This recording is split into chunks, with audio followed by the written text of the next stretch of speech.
BBC Nepali सेवाको साँझ पखबाट गनी अन्सारीको नमस्कार। आज कार्यक्रममा अविरल वर्षाले देशभरि जनजीवन प्रभावित, गत 24 घण्टामा 6 जनाको मृत्यु, कयौं सडक खण्ड अवरुद्ध। 24 घण्टाको तथ्याङ्क मात्र हेर्ने हो भने 6 जनाको मृत्यु भएको छ। मकवानपुर जिल्लाको भीमफेदी कुलेखानी सडक खण्ड पनि अवरुद्ध छ भने पूर्वी नवलपरासीको बुटोल नारायणघाट खण्ड पनि अवरुद्ध भएको छ। महामारीका कारण करिब 2 महिनादेखि बन्द आन्तरिक उडानहरू खुलेको पहिलो दिन आज कस्तो रह्यो? सेफ्टी प्रोटोकलमा पर्ने बेसिक रिक्वायरमेन्ट छ, त्यो मापदण्ड पुरा गरेकै देखियो। झन्डै 40 हाराहारीमा फ्लाइट भयो जस्तो मलाई लाग्छ। नागरिक उड्डयन प्राधिकरणका प्रवक्ता राजकुमार छेत्री, माथिल्लो तामाकोशी जलविद्युत आयोजना सम्बन्धी एक रिपोर्ट र अन्तर्राष्ट्रिय प्रसङ्गमा आफ्नो देशलाई धम्क्याउने वा हेप्ने काम नगर्न चिनिया राष्ट्रपतिको चेतावनी। तर सबैभन्दा पहिला आजका प्रमुख विश्व समाचार। सञ्जय ढकालबाट समाचार सुन्नुहोस्। ट्रम्प अर्गनाइजेसनका प्रमुख वित्तीय अधिकारी एलेन वाइजलबर्गले आपराधिक मुद्दा खेप्न न्युयोर्क अधिकारीहरू समक्ष आत्मसमर्पण गरेका छन्। पूर्व राष्ट्रपतिको कम्पनी र वाइजलबर्गलाई आजै प्रकाशमा ल्याइने अभियोगहरू लगाइएका छन्। ती अभियोग कर सम्बन्धी रहेको ठानिएको छ। वाइजलबर्गका वकिलले उनले निर्दोष भएको जिकिर गर्ने बताएका छन्। ट्रम्प अर्गनाइजेसनले पूर्व राष्ट्रपतिलाई गिराउन राजनीतिक मुद्दा लगाइएको भनेको छ।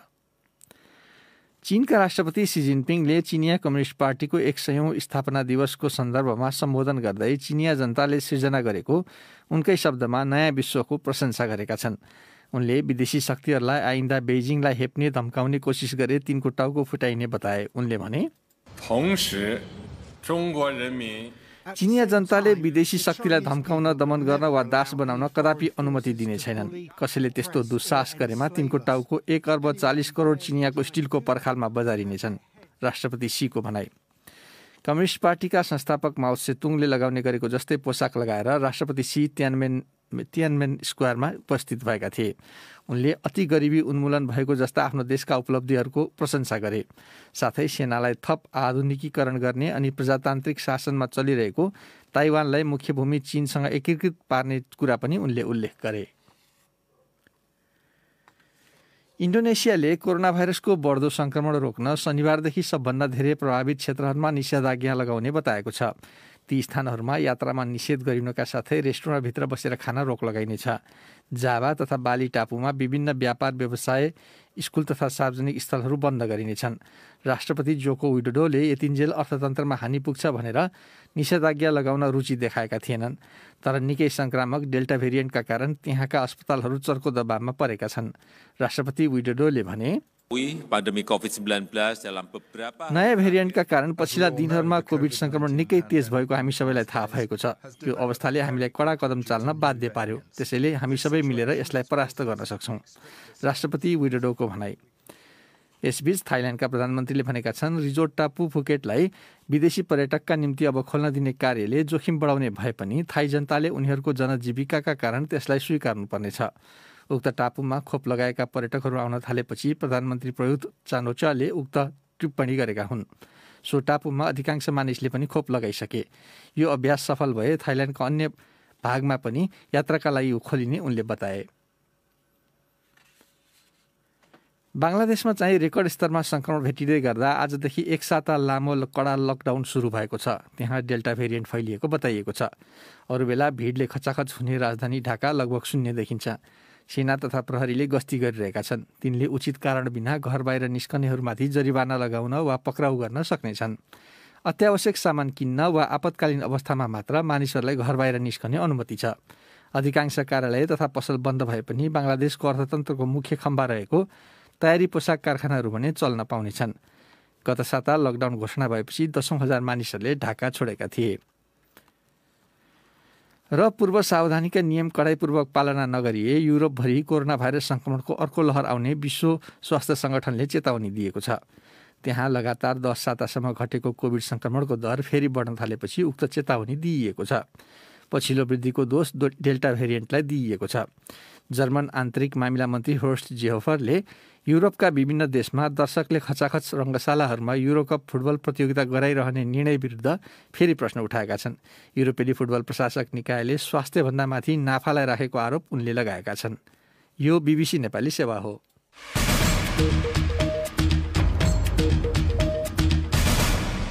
साँझपखमा पुनः स्वागत छ। मनसुनी वायुको सक्रिय प्रभावले बुधबारदेखि देशका विभिन्न भागमा भइरहेको वर्षाका कारण जनजीवन प्रभावित भएको अधिकारीहरूले बताएका छन्। अविरल वर्षाले निम्ति आएको पहिरोका कारण मुलुकका विभिन्न राजमार्ग प्रभावित भएको राष्ट्रिय विपद जोखिम न्यूनीकरण तथा व्यवस्थापन प्राधिकरणले जनाएको छ। प्राधिकरणका अनुसार असार 1 गतेदेखि अघि साँझसम्म नेपालमा वर्षाका कारण भएका विपदमा 33 जनाको मृत्यु भएको र 30 जना बेपत्ता भएका छन्। यसै सन्दर्भमा प्राधिकरणका प्रवक्ता विश्व प्रकाश अर्याललाई हामीले गत 24 घण्टामा वर्षाले पुर्याएको असरबारे सोधेका छौँ। हिजोदेखिको भएको अविरल वर्षाको कारणबाट केही जनधनको क्षति भएको छ। यो पछिल्लो विवरण अनुसार 24 घण्टाको तथ्याङ्क मात्र हेर्ने हो भने 6 जनाको मृत्यु भएको छ, 4 जना बेपत्ता हुनुभएको छ भने थप 11 जना घाइते हुनुभएको छ। 11वटा घरहरू पूर्ण रूपमा क्षति भएको छ भने 2वटा घर आंशिक रूपमा क्षति भएको विवरण प्राप्त भएको छ। यो विवरण आउने क्रम जारी छ। पानी अहिले पनि जारी भएकोले राजमार्गहरू के कति प्रभावित भएका छन्? पछिल्लो हामीलाई प्राप्त जानकारी अनुसार पर्सा जिल्लाको ठोरी हुलाकी राजमार्ग अवरुद्ध भएको जानकारी प्राप्त भएको छ। यसैगरी सुनसरीको चतरा बराहा क्षेत्र अवरुद्ध छ भन्ने छ। सिन्धुपाल्चोकको अरनिको राजमार्ग त पहिलेदेखि नै अवरुद्ध थियो। यसैगरी यो ललितपुरको हेटौँडा जाने यो बागमती गाउँपालिका अन्तर्गत खण्डमा पनि अवरुद्ध छ। डुम्रे बेसी सहर पनि अवरुद्ध भएको जानकारी प्राप्त भएको छ। यसैगरी मकवानपुर जिल्लाको भीमखेती कुलेखानी सडक खण्ड पनि अवरुद्ध छ भने पूर्वी नवलपरासीको बुटोल नारायणघाट खण्ड पनि अवरुद्ध भएको जानकारी प्राप्त छ। गैंडाकोट नगरपालिका अन्तर्गतको बुटोल नारायणघाट खण्ड, गैंडाकोट नगरपालिका खण्ड अवरुद्ध भएको छ। हामीलाई प्राप्त जानकारी अनुसार यति नै हो अहिलेसम्म। यो हामीले कुरा गर्दा गर्दै पनि फेरि सुचारू भएको अवस्था पनि हुन सक्छ। बाढी पहिरोको पूर्व सूचना दिने व्यवस्था के कस्तो मिलाइएको छ? 3 दिन अधिक वर्षा हुन्छ भन्ने कुरा जल तथा मौसम विज्ञान विभागबाट पूर्व सूचना पनि गरिएको थियो। यसैगरी नदी तटीय क्षेत्रहरूमा यो मापन केन्द्र पानीको सतहको चाहिँ मापन राखिएको छ यन्त्रहरू, जो अहिले चाहिँ 85-86 स्थानमा त्यो राखिएको छ। यदि त्यहाँ बहाव बढ्यो भने त्यस्तो अवस्थामा पूर्व सूचना समुदायसम्म पुर्याउने व्यवस्था छ। सबै सरकारवाला निकायहरूमा पनि पुर्याइन्छ यो सूचनाहरू, त्यहाँबाट पनि प्रवाह हुने अवस्था छ भने विभिन्न सञ्चार माध्यमहरूबाट पनि यो सूचना प्रवाह भइरहेको अवस्था छ। यसले गर्दाखेरिमा त्यस्ता जोखिम क्षेत्र नदी तटीय क्षेत्रहरूमा बस्ने बासिन्दाहरूलाई सुरक्षित ठाउँमा बस्नको लागि पनि आह्वान गरिरहेको अवस्था छ। सम्बन्धित स्थानीय तह, समुदाय र जिल्ला विपद व्यवस्थापन समिति, सुरक्षा निकायहरू सबै यसमा लागिरहेको अवस्था छ। यो वर्षको मनसुन सुरु भएदेखि अहिलेसम्म मृत्युको संख्या 33 पुगेको छ, बेपत्ता 30 र घाइतेको संख्या 30 छ। यसैगरी घर पूर्ण क्षति भएको 475 छ भने आंशिक रूपमा क्षति भएको 112 छ। सरकारी कार्यालयहरू पनि क्षति हुन पुगेको छ, जसमा 36वटा सरकारी कार्यालय, सामुदायिक भवन र विद्यालय 6वटा, यसैगरी झोलुङ्गे पुल चाहिँ 22वटा र पक्की पुल 13वटा, केही हाइड्रो पावरहरू पनि क्षति भएको विवरण प्राप्त भएको छ, जसमा 13वटा हाइड्रो पावर, 5वटा काठे पुल र 2वटा वित्तीय संस्थामा पनि क्षति पुगेको विवरण हामीलाई प्राप्त भएको छ। राष्ट्रिय विपद जोखिम न्यूनीकरण तथा व्यवस्थापन प्राधिकरणका प्रवक्ता विश्व प्रकाश अर्याल। अब कोभिडसँग सम्बन्धित एकाध विषय।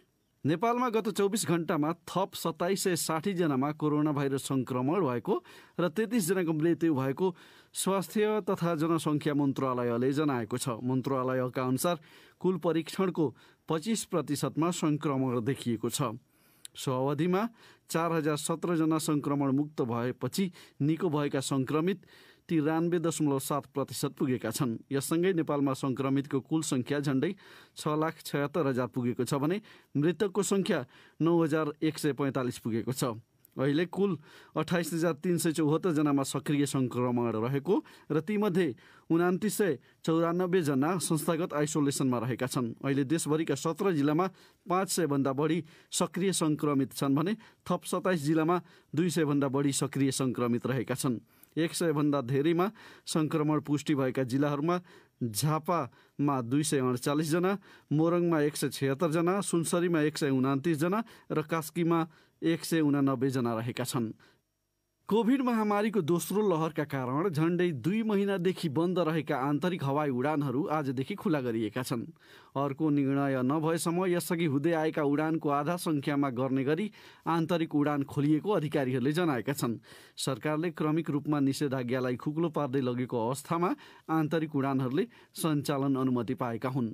यसै सन्दर्भमा हामीले उडान खुला गरिएपछि पहिलो दिन काठमाडौँबाट विराटनगरको यात्रा गरेका नेपाल नागरिक उड्डयन प्राधिकरणका प्रवक्ता राजकुमार छेत्रीसँग कुराकानी गरेका छौँ।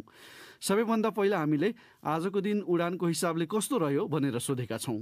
भगवानको हिसाबले आज मैले भन्नु पर्दाखेरि अब वेदरले कुनै कुनै ठाउँमा कुनै कुनै सेक्टरमा फ्लाइटहरू अलिकति डिस्टर्ब भयो, तर समग्रमा चाहिँ जुन हामीले सोचेका थियौँ त्यो अनुसारै भयो। झन्डै 40 हाराहारीमा फ्लाइट भयो जस्तो मलाई लाग्छ। तपाईँ आफै काठमाडौँबाट विराटनगरको यात्रा गर्नुभएको छ, जनस्वास्थ्यको मापदण्ड के कस्तो पालना भएको पाउनुभयो? हो, मैले आफै पनि अब सिभिल एभिएसनमा भएकोले रेगुलेटरी बडीमा को कर्मचारी भएकोले मैले पनि त्यहाँ रेगुलेट गर्ने चाहिँ मौका पाएँ। मैले पाउँदाखेरि जुन हामीले सेफ्टी प्रोटोकल बनाएका थियौँ त्यसमा सुरुमा ज्वरो चेक गर्ने, ज्वरो चेक गरेपछि सेनिटाइज गर्ने, त्यसपछि मास्क लगाएको छ कि छैन हेर्ने, त्यसपछि सोसियल डिस्टेन्स मेन्टेन गरेको छ कि छैन त्यो हेर्ने, प्लस जहाजमा फेस सिल्ड अनिवार्य लगाएकै हुनुपर्ने। अब यी कुराहरू जुन जुन बेसिक रिक्वायरमेन्ट छ, सेफ्टी प्रोटोकलमा पर्ने बेसिक रिक्वायरमेन्ट छ, त्यो मापदण्ड पुरा गरेकै देखियो। जस्तो जहाजमा चाहिँ अनबोर्ड भइसकेपछि पनि मास्क लगाएको हुनुपर्ने, फेस लगाएको हुनुपर्ने, टोइलेट सकभर जान चाहिँ प्रोत्साहित नगर्ने, खानेकुराहरू नदिने, जुन कुराहरूले चाहिँ बेसिक रूपमा चाहिँ कोभिडलाई चाहिँ उ गर्न सकिन्छ त्यो कुराहरू पालना गरेको मैले देखेँ। र विराटनगर एयरपोर्टमा पनि हेर्दाखेरि ती कुराहरूको परिपालना गरेको देखेँ मैले। पहिलो दिन यात्रुको चाप चाहिँ के कस्तो देखियो? पहिलो दिन चाहिँ यात्रुको चाप चाहिँ बिहानको फ्लाइटमा चाहिँ मैले बुझ्दाखेरि केही चाप थियो जस्तो लाग्यो, तर आज अलिकति कम हो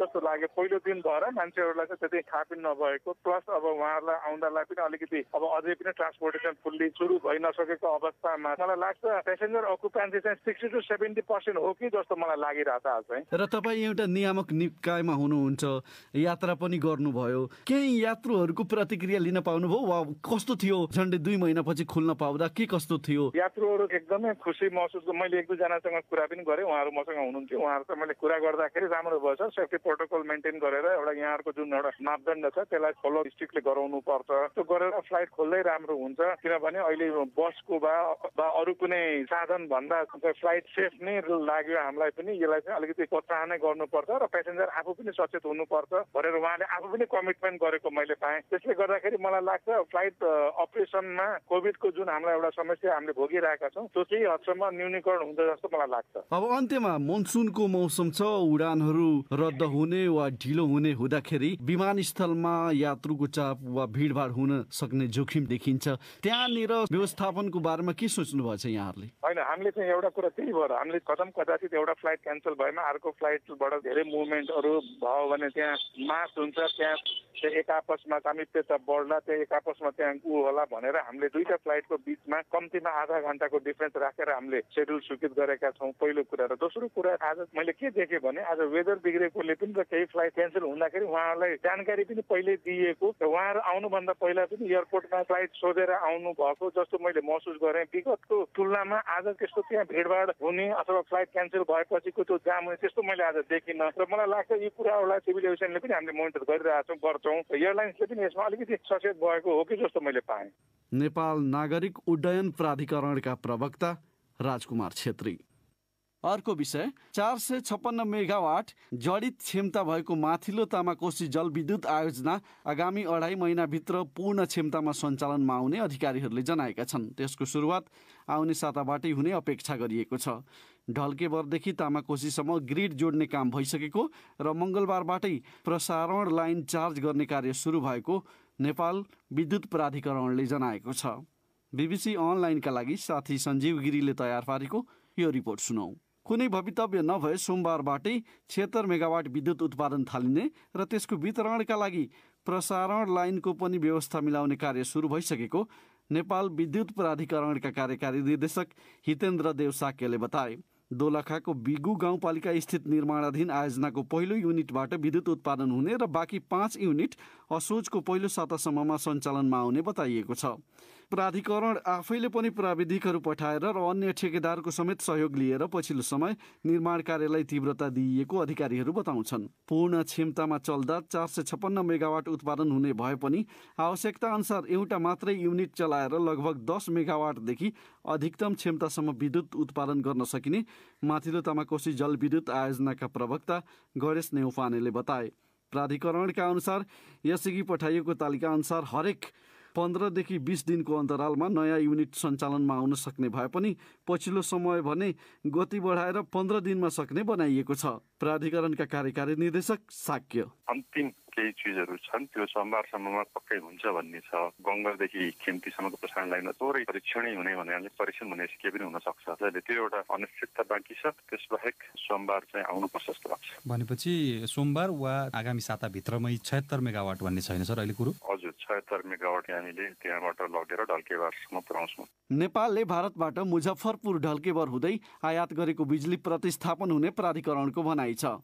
नेपालको प्रणालीमा बिजुली बढी हुन थालेको अवस्थामा ढल्केबरबाट निर्यात गर्न सकिने पनि अधिकारीहरू बताउँछन्। नेपालले हाल प्रतिदिन बर्सातको समयमा पनि प्रति घण्टा करिब 6000 देखि 7000 मेगावाट विद्युत भारतबाट आयात गरिरहेको छ। तामाकोसी पूर्ण क्षमतामा चल्दा झण्डै 9000 मेगावाट विद्युत प्रति घण्टा उत्पादन हुने अधिकारीहरू बताउँछन्। 76 मेगावाट विद्युत उत्पादन हुँदा उक्त आयोजनाले लगभग 1500 मेगावाट प्रति घण्टा योगदान गर्ने बताइएको छ। नेपालको आन्तरिक उत्पादन भने करिब 19000 मेगावाट प्रति घण्टा छ, जसमा झण्डै 10000 मेगावाट योगदान निजी क्षेत्रबाट प्रभावित उत्पादनहरूको छ। मनसुनको 4 महिना माथिल्लो तामाकोसी आयोजनालाई 24 घण्टा चलाउन सकिने प्राधिकरणले जनाएको छ। त्यसबेला बेलुका कम विद्युत खपत हुने समयमा भारतमा सस्तोमा बेच्नुभन्दा महसुल छुट दिएर नेपालमै बेच्न सकिने साक्य बताउँछन्। 24 घण्टा बिजुली आउँदाखेरि बेलुकाको अफटिक समयमा हामीलाई बढी हुने समयको बिजुली भारतमा सस्तोमा बेच्नु भन्दा नेपालमै सस्तोमा बेच्नु र सस्तोमा खपत गर्नेहरूले आफ्नो खपतलाई तार्न सक्ने, त्यसलाई एडजस्ट गर्न सक्ने उद्योग या घरेलु क्षेत्रमा त्यस्तोहरूलाई प्रोत्साहन गरेर बेलुकी 9-10 बजे पछाडि 10 बजे पछाडिकोमा सार्नको लागि महसुल दरमा छुट दिनुपर्छ भन्ने हिसाबले सरकारको बजेट अध्यादेशमा पनि त्यो व्यक्त भइसकेको छ र त्यस अनुसार अब नियमन आयोगले त्यसलाई महसुल निर्धारण गरेर अगाडि बढ्यो भने त्यो ग्राहकहरूमा त्यो राहत पुग्छ। माथिल्लो तामाकोसी जलविद्युत आयोजनाका मुख्य संरचनाहरूको निर्माण आर्थिक वर्ष 2067-68 मा सुरु भएको थियो। 2072 सालको भूकम्प लगायतका घटनाका कारण आयोजना निर्माणमा ढिलाइ भएको प्राधिकरणले बताउँदै आएको छ। आयोजना सम्पन्न हुँदासम्म त्यसको लागत 80 अर्ब रुपैयाँ पुग्ने बताइन्छ। कतिपयले निर्माणका लागि निकै लामो समय लागेको र लागत पनि बढ्दै गएको भन्दै माथिल्लो तामाकोसी आयोजनाको आलोचना गरे पनि पूर्व जलस्रोत सचिव शीतलबाबु रेग्मी त्यसमा असहमत देखिन्छन्। स्वदेशी लगानीमा निर्माण गरिएको माथिल्लो तामाकोसी परियोजना गेम चेन्जरका रूपमा आउने आफूलाई लागेको उनको तर्क छ।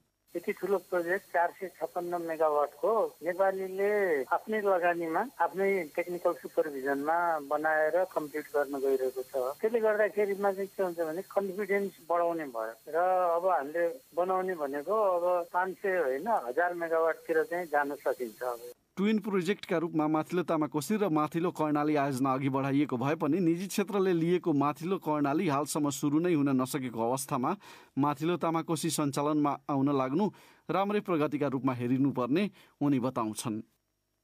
साँझपखमा नेपाल बाहिरका केही विषय।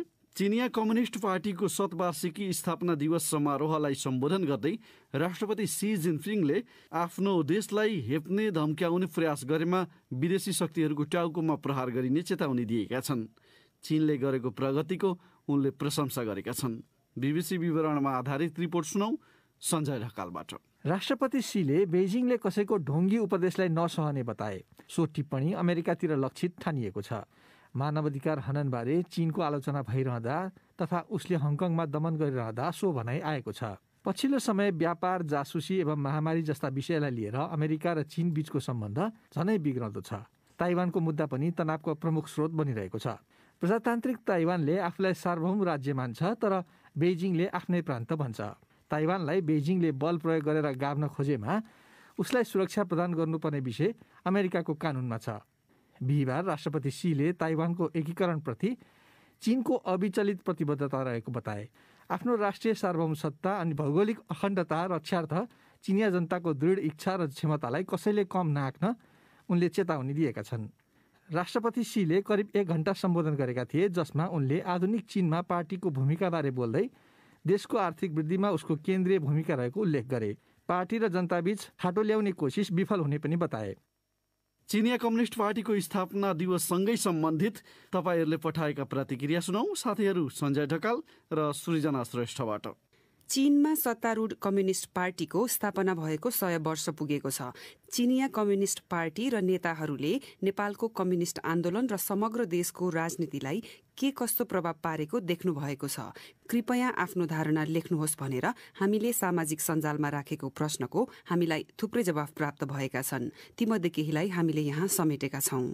ललित साउद लेख्छन्, नेपालीको कर्म खराब भन्ने कि भाग्य। कम्युनिस्ट सरकार भएको चीन कहाँ पुग्यो अनि नेपाल कहाँ पुग्यो?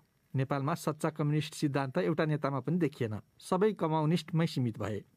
सौगात लामिछानेको टिप्पणी छ, नेपालको आन्तरिक किचलो र झगडा एक आपसमा एकता नहुनुले नै हाम्रो देशमा विकास र उन्नति हुन सकेको छैन।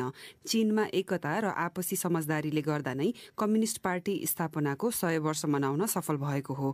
यदि हाम्रो देशको जस्तो हालत हुने थियो भने सम्भावना थिएन चीनमा पनि। नेपालले पनि चीनको जस्तो 100 वर्ष मनाउन आपसी समझदारी, एकताबद्ध कामको अनुकरण गर्न सक्नुपर्छ। सुशीला सिलवाल लेख्छिन्, हत्तेरी चीनमा भन्दा पनि नेपालमा राम्रो कायदाको प्रभाव परेको छ नि कम्युनिस्टहरूको। नेपालका कम्युनिस्ट नेताजीहरू मिलेर बस्न पटक्कै सक्नुहुन्न। कोरोनाले नागरिकहरूलाई तहस नहस पार्दा समेत उहाँहरू कुर्सी लडाइँमा व्यस्त हुनुहुन्छ। चीनबाट सुरु भएको कोरोना उता लगभग निमिट्यान नै जस्तो भइसकेको छ, तर नेपालमा बसेको बसै छ। चीनले कतिपटक अन्तरिक्षमा यान पठाइसकेको छ, तर नेपालले खाडीमा युवाहरूलाई पठाउन बन्द गर्न सकेको छैन। फेसबुकमा आफ्नो नाम आनन्द लेखेका पाठकको टिप्पणी छ, शताब्दीकै खराब प्रश्न, तुलना गर्ने विषय हो र? नेपालका दलको मौलिकता छुट्टै छ। यिनीहरूको मुख चल्छ भने तिनीहरूको मस्तिष्क। नेपालले जुक्ति लगाएर खान्छन्, उनीहरूले बेचेर खान्छन्। नेपाली नै महान छन्।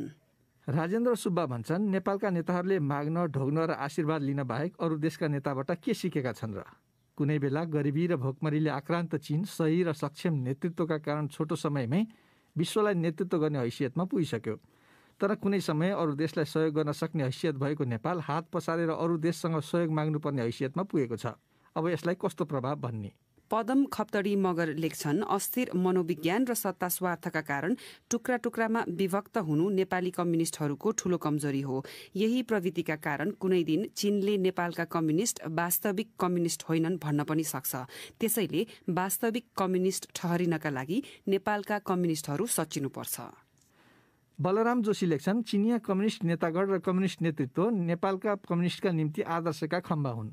तर नेपालका कम्युनिस्ट नेताले आदर्शको कुरा खोक्रो मन्तव्यमै सीमित राख्छन् भने चिनियाले व्यावहारिक जीवनमा कार्यान्वयन गर्छन्। नेपालका कम्युनिस्ट भाषणका बाठा, चिनिया कम्युनिस्ट कामका बाठा। फरक यति हो। महारुद्र प्रसाद पोखरेल भन्छन्, हाम्रो देशमा चीनको जस्तो कम्युनिस्ट पार्टी कहाँ छ र? कम्युनिस्ट चाहिँ अपभ्रंश हुँदै हुँदै कम्युनिस्ट हुन गएको भन्ने मेरो अन्तिम बुझाइरहेको छ। हवाई कारको एउटा मोडेल स्लोभाकियाका 2 विमानस्थल बीच 35 मिनटको परीक्षण उडानमा सफल भएको छ। आवश्यकता अनुसार विमान वा कारको रूप धारण गर्न सक्ने एयर कार BMW को इन्जिन र पेट्रोल पम्पको साधारण इन्धनमा चल्छ। BBC विवरणमा आधारित रिपोर्ट सुनौ सृजना श्रेष्ठबाट। हवाई कारका निर्माता प्राध्यापक स्टेफन क्लेनका अनुसार एयर कार 1000 किलोमिटरसम्म 8200 फिटको उचाइमा उड्न सक्छ। यो अहिलेसम्म परीक्षणका लागि हावामा 40 घण्टा उडिसकेको छ। कारबाट विमान बन्न यसलाई 2 मिनेट 15 सेकेन्ड समय लाग्छ। यसका छोटा पखेटा बन्द भएर कारको दुईतर्फ टाँसिएर रहन सक्छ। आमन्त्रित पत्रकारहरूको अगाडि प्राध्यापक क्लेनले विमानस्थलमा यसलाई अवतरण गरेपछि यसलाई धावन मार्गबाट सिधै सड़कमा ल्याएर शहरभित्र लगे। सोमबार बिहान 80 किलोमिटर दूरीको उडानको अनुभवलाई क्लेनले सामान्य र धेरै रमाइलो भने। हावामा हुँदा यसको गति 170 किलोमिटर प्रति घण्टा पुगेको थियो। कुल 200 किलोग्राम भार बोक्न सक्ने एयर कारमा 2 जना यात्रा गर्न सक्छन्। तर परीक्षण चरणमै रहेको ड्रोन ट्याक्सी जस्तो यो सिधा उड्न र बस्न सक्दैन र यसलाई धावन मार्ग चाहिन्छ। चलचित्र र कथाहरूमा थुप्रै देखाइने हवाई कारलाई भविष्यको यातायातका रूपमा चित्रण गरिन्छ। सन् 2019 मा मोर्गन स्ट्याने कम्पनीले हवाई कारको बजार सन् 2040 मा 15 खर्ब अमेरिकी डलर बराबरको हुन सक्ने अनुमान गरेको थियो। मंगलबार एउटा कार्यक्रममा हुन्डाई मोटर्स युरोपका प्रमुख अधिकृत माइकल कोलले हवाई कारको सोच हाम्रो भविष्यको एउटा अंश रहेको बताएका छन्। निर्माता क्लेन भिजनले 2 वर्ष लगाएर 20 लाख युरो भन्दा कम खर्चमा एयर कार निर्माण गरेको बताएको छ। क्लेन भिजनका एक सल्लाहकार र लगानीकर्ता एन्टोन राजकले एयरकारले वायु सेवा र गाडी बिक्रीको सानो बजार मात्रै पाए पनि धेरै सफल हुने बताए। अमेरिकामा मात्रै 40,000 विमानको माग छ। हामीले यसको 5% मात्रै हवाई कारमा ल्याउन सक्यौं भने हाम्रो लागि ठूलो बजार हुनेछ, उनले भने। आजको अन्तिम विषय, टेबल टेनिसकी राष्ट्रिय खेलाडी अनिता महर्जनले व्यक्तिगत पहलमा आफ्नै घरमा टेबल टेनिस एकाडेमी खोलेकी छन्। परिवारको साथका कारण एकाडेमी खोल्न सकेको बताउने उनी युवा खेलाडीहरूलाई निशुल्क प्रशिक्षण दिने र राम्रा खेलाडी उत्पादन गर्ने लक्ष्य राखेको सुनाउँछिन्। सशस्त्र प्रहरी बलकी खेलाडी अनिताले खोलेको एकाडेमीबारे हाम्रा खेल संवाददाता निरञ्जन राजवंशीले तयार पारेको यो रिपोर्ट सुनौ। काठमाडौँको सामुखुसी स्थित सडकमै जोडिएको घरको भुइँतल्लामा छ अनिता महर्जनले खोलेको एनिज पिङपङ क्लब। 2 हप्ता अगाडि विश्व टेबल टेनिस दिवसका दिनमा उनले आफ्नै आमा बुबाको हातबाट एकाडेमीको उद्घाटन गरिन्। अन्तर्राष्ट्रिय टेबल टेनिस महासंघ ITTFले उनको कार्यलाई सराहना गर्दै बधाई दियो र उनको कामलाई आफ्नो वेबसाइटमा प्रचार पनि गर्यो। 30 वर्षीय महर्जनमा कहाँबाट आयो त एकाडेमी खोल्ने सोच? कोरिया गएको गेमबाटै हो। त्यहाँ चाहिँ अब खेलाडीहरूको लागि इन्डिभिजुअल एउटा क्लब हुँदो रहेछ क्या। वान अफ द प्लेयरले चाहिँ मलाई यो मेरो क्लब भनेर चाहिँ उहाँको जुन चाहिँ मोबाइलमा देखाउनु भएको थियो, अनि मैले चाहिँ त्यहाँबाट चाहिँ जो सपना चाहिँ बोकेको थिएँ। उनको सामुखुसी स्थित घरबाट हिँडेर 10 मिनटमा लैनचौर टेबल टेनिस हल पुगिन्छ। बुबा कान्छा काजी महर्जनले कक्षा 4 हुँदादेखि नै छोरीलाई टेनिस हलमा लान्थे खेलाडी बनाउन। त्यहाँबाट सुरु भएको अनिताको टेबल टेनिसको यात्रा रोकिएको छैन। उनी जुनियर हुँदै सिनियर राष्ट्रिय टोलीमा पुगेकी छिन्। 2015मा उनले कोरियामा भएको युनिभर्साइड गेम्समा देशको प्रतिनिधित्व गरिन्, तर राष्ट्रिय प्रतियोगितामा भने च्याम्पियन हुन सकेको छैन। उत्कृष्ट 5 सम्म आइपुगेकी छिन्। उनको यही प्रगतिमा दङ्ग छन् बुबा कान्छा काजी महर्जन। राम्रो लाग्छ हामीलाई, किनभने यस्तो चिज हत्रपत्र पाउने चिज होइन नि। छोराछोरीले गरेको चिज त राम्रै हुन्छ नि। 3वटा कोठा र 3वटा बोर्ड राखिएको एकाडेमी खोल्न 12 लाख रुपियाँ भन्दा बढी खर्च भइसकेको छ। त्यहाँ जेहेन्दार खेलाडीले निशुल्क सिक्न पाउँछन्। एकाडेमीको आकार बनाउँदै त्यसलाई घर पछाडिको आफ्नै जग्गामा फैलाउने उनको चाहना छ। यति ठूलो चुनौती उनी एक्लैले पार गर्न सक्लिन् त? सशस्त्र प्रहरी बलकी खेलाडी महर्जन भन्छिन्। अहिलेसम्म त फ्यामिलीबाट नै सपोर्ट भयो। सोचिरहेछु विदेशीसँग लिङ्क गरेर माइट बी अब डोनेसनबाट हुन सक्छ भने यो भन्दा पनि ठुलो गर्ने भन्ने मेरो इच्छा छ। त्यसमा उनको बुबाको पूर्ण साथ छ। उसको जे इच्छा पुरा हुनुपर्छ, हामीले चाहिँ गर्नुपर्छ। अहिले पनि किनभने अब आफैले खोल्ने भन्यो, ल खोल न त खोल भने, अब नगर्ने भन्ने कुरा हुँदैन। छोरीहरू पनि छोरै हो, गर्नुपर्छ। एकाडेमीमा 2 अन्तर्राष्ट्रिय संस्थाहरूले साथ दिइसकेका छन्। एउटा इङ्ल्यान्डको एरोबिक्स टेबल टेनिस क्लब र अर्को क्यानाडाको north shore Vancouver table tennis club. Anita aerobics table टेनिसको लागि नेपालको ब्रान्ड एम्बेसडर पनि हुन्। एनिज पिङपङ क्लबमा एरोबिक्स शैलीमा सिक्न पनि पाइन्छ, जुन नेपालको लागि नौलो प्रयोग पनि हो। उनको एकाडेमीका एकजना प्रशिक्षक राजीव चिकङ बन्जार भन्छन्, एउटा प्लेयर भएर र यसरी आफ्नै क्लब खोल्नु अनि इन्टरनेसनली रेकग्नाइज हुनु, अनि ITTF फाउन्डेसनले पनि अब उहाँको आर्टिकलहरूलाई विस्तृत रूपमा पब्लिस गरिदिनु भएको छ। यो चाहिँ एकदम राम्रो। आफू पनि खेल्दै एकाडेमी सञ्चालन सहज काम होइन, तर उनी दुवै जिम्मेवारी एकसाथ निभाउने बताउँछिन्। मलाई 13 स्टाफ खेल्नु एकदमै रहर थियो। अब त्यो मेरो पुरा भएन। माइट बी अब यो 14 चाहिँ एउटा देशको प्रतिनिधि गर्न पाऊँ भन्ने मेरो इन्टेन्सन छ। अनि अब क्लब त अब ओभियसली मैले आफ्नै नाममा खोलेको छु। आफ्नै नाममा भएपछि ओभियसली चम्काउनै पर्छ। आन्टीली अनिताले आफ्नो जीवन टेबल टेनिसमै समर्पित गर्ने यात्रामा पाइला अगाडि बढाइसकेकी छिन् र भन्छिन्, भविष्यमा मेरो क्लबबाट बच्चाहरू प्रयोग गर्नु इच्छा छ।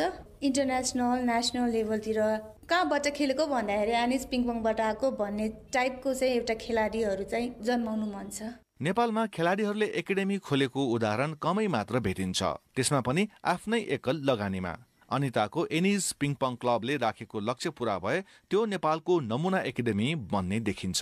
निरञ्जन राजवंशी, BBC काठमाडौँ। त्यो सुन्नुभयो टेबल टेनिसकी राष्ट्रिय खेलाडी अनिता महर्जनको व्यक्तिगत पहलमा स्थापित टेनिस एकाडेमी सम्बन्धी रिपोर्ट।